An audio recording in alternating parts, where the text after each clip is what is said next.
Salut les petits, allez au lever du jour à Leucate. C'est l'une des dernières sorties sur Leucate parce que malheureusement maintenant les sèches commencent à partir.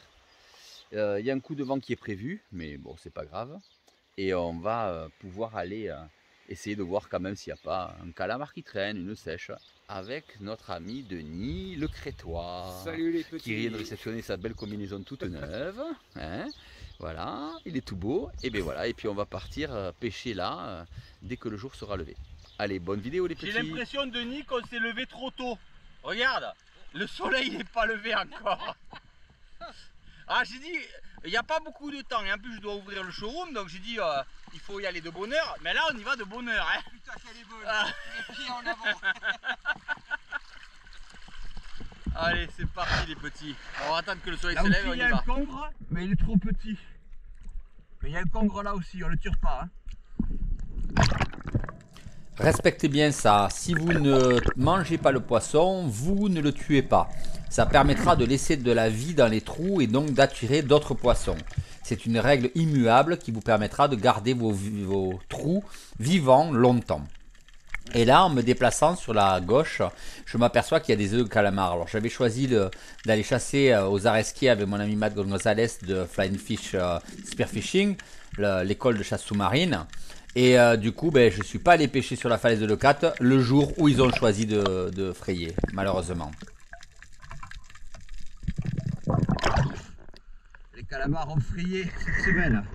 La seule semaine où je vais pas dans l'eau ici, les calamars qui frayent là. C'est pas possible, c'est la fin de la saison, il n'y a plus de sèche, j'ai pas vu un calamar de la saison. Je connais les frayères, et mais non. La seule semaine où je vais pas, ils ont frayé. Putain, c'est pas possible. Je veux retourner voir la rague parce que des fois qu'il y a un retardataire, mais les œufs sont bien blancs, donc ils ont déjà 4 ou 5 jours de ponte, donc c'est fini. Et je regarde à l'intérieur de la rague, je vois les œufs et je vois les escargots en train de les manger. Donc là c'est important d'intervenir, donc je vais amener ma main dans le trou et sortir les escargots qui ont déjà décroché, vous voyez, des œufs et les écarter pour qu'ils évitent de continuer de les manger. Voilà, sinon on n'aura pas de calamar l'année prochaine. Et en plus les escargots sont en train de tout manger. Cette année, j'ai constaté qu'il y avait énormément d'escargots sur Leucate. Le coup de mer qui a eu lieu au mois de mars a rapproché beaucoup d'escargots du large vers le bord, que ce soit des murex ou des œils de Sainte-Lucie ou des bulots comme ça. Et là, un banc de mulets qui passe, et je le manque. Je le manque lamentablement. J'étais pas prêt, j'ai raté. Je suis nul, hein. Eh Denis, heureusement que mes chats ne regardent pas les vidéos, hein. Parce que là, mon chat, il me trucide sur place.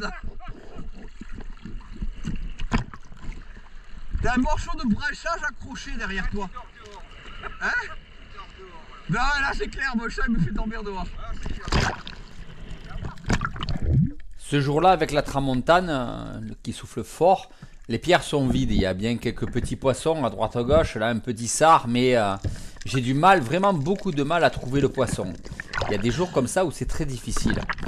Et pourtant, je connais bien la zone, vous le savez, donc j'enchaîne mes apnées, j'enchaîne mes argachons, et on voit un peu de poisson, mais le poisson n'est pas là. Là, vous voyez, à l'agachon, je vois au loin un banc d'oblades et de sards, je les appelle, j'arrive à les faire venir, elles vont s'approcher. Mais c'est des poissons qui n'ont pas d'intérêt, donc je ne vais pas les tirer, je vais les laisser tranquilles. Ils sont là, vous voyez, les oblades dans le courant, face au vent. Mais il n'y a pas de prédateurs. On sent que la vie n'est pas là, l'eau n'est pas encore assez chaude, et voilà, c'est comme ça, hein, c'est triste, les poissons sont petits. Donc quand il y a des petits sards comme ça, ou des oblades, on ne les tire pas, hein, on les laisse tranquilles. Ah, c'est vide. Il faut dire que Leucate, hors de la période des sèches, est une zone très très difficile. Hein. Là, on va voir encore quelques petits sards à l'agachon. Il y a un petit denti là au milieu, un dentichon comme on appelle, hein, un poisson qui doit faire aller péniblement 300 ou 400 grammes, qu'on ne tire pas bien sûr. Hein. Mais voilà, c'est très très compliqué à cette époque-là de l'année d'arriver à trouver le poisson. Les beaux poissons ne sont pas rentrés encore, ils rentreront un peu plus tard dans la saison. Et les sèches et les calamars sont déjà partis, donc ben voilà. On est dans un creux de la vague, et il faut arriver à pêcher quand même. Un bébé d'enti dans les sards, mais c'est vide. Mais vous savez que quel que soit le résultat, moi je fais toujours une vidéo de ma pêche. Hein. Et là, regardez, hop, on voit la mostelle dans le trou, vous la voyez? Voilà, c'est comme ça, hein, qu'on fasse ou pas du poisson, moi je montre toujours ma pêche. Parce que c'est comme ça qu'on se rend compte réellement de la difficulté de la pêche sous-marine moderne. Si c'est pour montrer des tirs à gogo, ça sert à rien. Ah, il y a une mostelle, mais je sais pas si elle est assez grosse. Ah, je préfère pas la tirer que de tirer une petite, tant pis. Il y a trop de risques qu'elle soit trop petite. Allez, on continue quand même les agachons et les descentes et les chasses à trous. On cherche, on fouille, hein, parce qu'il ne faut jamais se laisser abattre. Et là, je tombe sur une magnifique cigale. Elle est très très belle. Alors, on va la taquiner, on va essayer de s'amuser avec elle. Mais elle est finaude, hein, elle a l'habitude, hein, on le voit. Hein, elle ne veut pas se laisser faire. Et en plus, elle a des œufs, donc je ne veux surtout pas trop lui faire peur, parce qu'en fait, trop l'attraper, parce que je ne voudrais pas que ça joue sur sa reproduction. Donc on la laisse tranquille, hein, on lui fait juste des petits mamours, mais de toute façon je ne l'attraperai pas. Hein. Je peux vous dire qu'elle a compris, regardez, hop, voilà, hop, elle file dans le trou et hop, elle s'en va jusqu'au fond, elle m'a bien blousé, hein. Elle était forte celle-là. Elle m'a bien eu celle-là. Ah bah écoute, elle a mérité sa liberté. Hein. Bon bah il faut rentrer parce que là il faut que j'ouvre le magasin. Et alors que je regarde dans une rague, hein, je fouille, en sortant de la rague, hein, je vois quelque chose sur le caillou. Ah ben un œil de Sainte-Lucie, hein, c'est les fameux escargots dont je vous parle, hein, qui sont ramassés et qui servent des fois de bijoux, mais moi je ne les ramasse pas, je les laisse au fond. Voilà, je laisse vivre tranquille sa vie. Et je vous conseille de ne pas les ramasser. Voilà. Et je continue ma prospection de ragues, malheureusement elles sont toutes vides. C'est comme ça, c'est difficile parfois. Et là je tombe sur un branchage, et sur ce branchage j'ai des œufs de sèche et dessous des escargots qui sont en train de les manger. Donc là, de nouveau, ça m'énerve. Donc j'enlève les escargots. Et puis je vais surélever en fait le branchage. Hein, je vais le surélever du sol pour que les escargots n'y aient plus accès et puissent laisser les œufs tranquilles se reproduire. Voilà, c'est un petit geste nature pour que les sèches arrivent à terme. Et j'amène tous les escargots à Denis pour les lui montrer.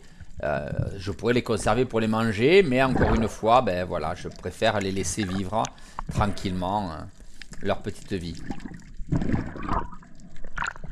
Ils étaient en train de manger des œufs de sèche, alors je les ai enlevés.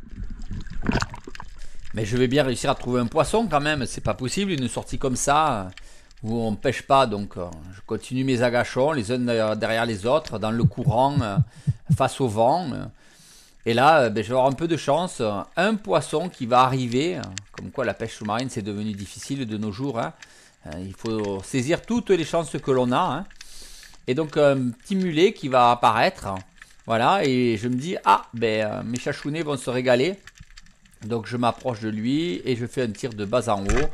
Parfait, le fusil est parfaitement bien réglé. Il est très précis avec une nouvelle flèche d'Anti Spearfishing. Le poisson est tué net. Je le ramène à moi. Vraiment, j'ai une précision diabolique avec ces fusils. Ça fait plaisir, vraiment. Je suis très content de la réussite. Et un petit mulet pour mon chat.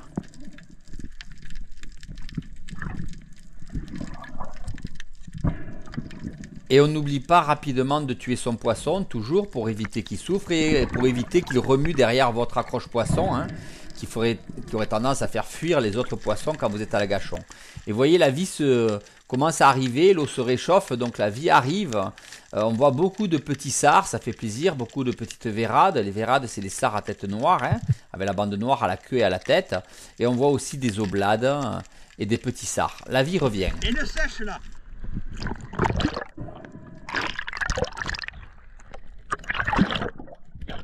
J'appelle Denis pour qu'il la fasse, mais quand je le vois arriver, je vois qu'il en a fait une lui-même tout seul. Donc je suis content pour lui, parce que c'est sa première. Et je l'amène voir la sèche. Mais il n'a pas l'habitude, hein. Il ne pêche pas les sèches, donc il ne sait pas comment c'est. Et là, elle est vraiment très ensablée et il ne la voit pas. Alors, je lui montre de très près, hein, pour essayer de lui montrer la trace, mais il ne la voit pas. Je lui remontre à nouveau. Il s'en approche, mais il ne la distingue pas. Il a un bon réflexe, il préfère ne pas tirer que de la louper. Elle est dans le sable. Tu veux que je la fasse? Et il préfère que je l'attrape moi-même plutôt que de la louper, ce qui est noble de sa part, hein. Donc je passe mes sandos sur le premier cran intermédiaire, je redescends et je la tire. Voilà. Il ne l'avait pas du tout distinguée. Il ne savait pas où elle était. Il ne l'avait pas vue. Tu l'avais pas vue? Eh, t'en as fait une grosse là. Tu l'as trouvée en nageant? Et j'ai fait un mulet. Eh, on fait 3 poissons. Tu peux rentrer à la maison. On peut rentrer. Un peu plus loin, on trouve un poulpe. Alors j'ai eu des commentaires dans la dernière vidéo où on m'a dit ouais, tu vas tuer des poissons en Afrique et tu ramasses pas les poulpes.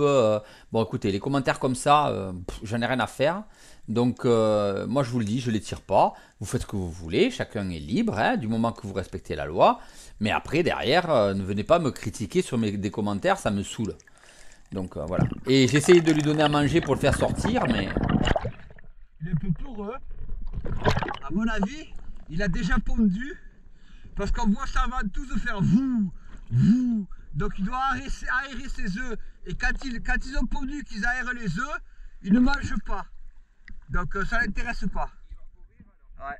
Il va mettre ses œufs au monde et après il va mourir. Si personne ne le tue avant. Alors mon Denis, tu t'es régalé quand même? Eh ben, super parti. Bon, je suis très en retard pour ouvrir le travail. Hein. Ah oui, je sais.